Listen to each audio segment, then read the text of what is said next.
Mas Ikang, saya mohon izin, ini ada sahabat-sahabat jiwa yang juga sudah hadir juga di studio kita, yang kita kasih kesempatan juga kalau ada yang mau curhat atau ada yang ingin bertanya, boleh silakan angkat tangan.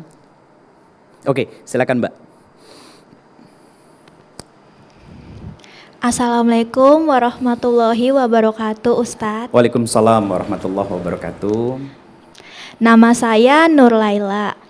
Dulu ketika ibu saya masih ada, saya berhijrah dengan berniat untuk membawa ibu saya ke surga. Allahu Akbar. Lalu ketika saya sudah berniat sekali untuk berhijrah, sudah mantap untuk kembali ke jalan Allah, ibu saya malah diambil oleh Allah, Ustadz. Allahu Akbar. Jadi pertanyaan saya, apakah itu ujian untuk saya atau bagaimana, Ustadz? Baik. Sahabat jiwa yang dirahmati Allah Subhanahu wa taala, salah seorang sahabat kita bercerita dan bertanya, berhijrah menjadi lebih baik lagi dengan niat ingin mengantarkan ibu tercinta ke dalam surganya Allah Subhanahu wa taala. Ketika coba untuk istiqomah, konsisten, ternyata yang dicintainya diambil sama Allah Subhanahu wa taala. Hal yang harus dilakukan adalah, betul itu ujian, yang harus dilakukan adalah teruskan semangat hijrahnya. Kenapa? Bisa jadi ibu kita secara fisik udah gak ada di samping kita, tapi semangat juang beliau untuk selalu ngedoain kita, ya, untuk selalu mendorong kita jadi lebih baik lagi, itu semangatnya tetap ada dan hidup di sekitar kita. Bukan sesuatu yang salah. Sekarang kita hanya tinggal melanjutkan seperti yang disampaikan sama Mas Ikang Fauzi tadi, memilih untuk melanjutkan segala kebaikan-kebaikan sebagai legacy yang ditinggalkan oleh almarhum Mbak Marisa Haq. Dan hal yang paling penting adalah ngadu sama Allah. Ya Allah, saya sedih, saya kehilangan ibu saya, orang yang dulu nyemangatin saya untuk hijrah, ya Allah. Sekarang saya bisa menutup aurat, saya mau sholat, ya. Bahkan saya mau duduk di majelis ilmu, ya Allah, tolong ya Allah, kuatkan hati saya, sabar-sabarin hati saya, dan jadikan setiap kebaikan yang saya lakukan jadi jariah amal solih untuk orang tua saya yang sudah lebih dulu meninggal. Sehingga kumpulnya kita nanti bukan hanya sekedar di dunia, tapi insya Allah bisa lagi reunian di dalam surganya Allah Subhanahu wa taala. Pertanyaan saya sederhana, mau ketemu lagi orang tua kita di dalam surga? Ayo kita sama-sama jadi hamba-hamba yang salih dan solihah. Ada lagi yang mau bertanya? Baik, silakan Mbak. Assalamualaikum warahmatullahi wabarakatuh. Waalaikumsalam warahmatullahi wabarakatuh. Nama saya Kholisoh. Saya memiliki sahabat laki-laki yang sudah bersahabat lama, Pak Ustadz. Yeah.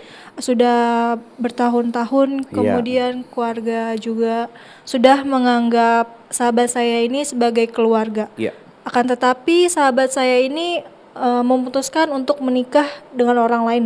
Yeah. Saya merasa kecewa. Baik.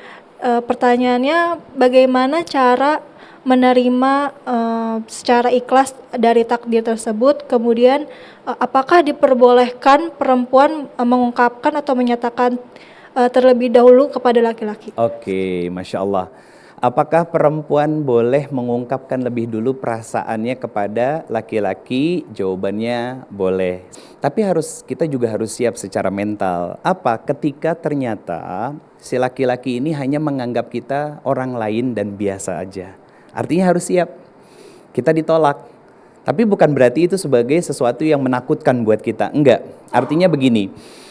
Pertanyaan pertama, kenapa Allah biarkan laki-laki itu menikah dengan wanita yang lain? Jawabannya sederhana, Allah pengen menyelamatkan Mbak dari laki-laki yang salah.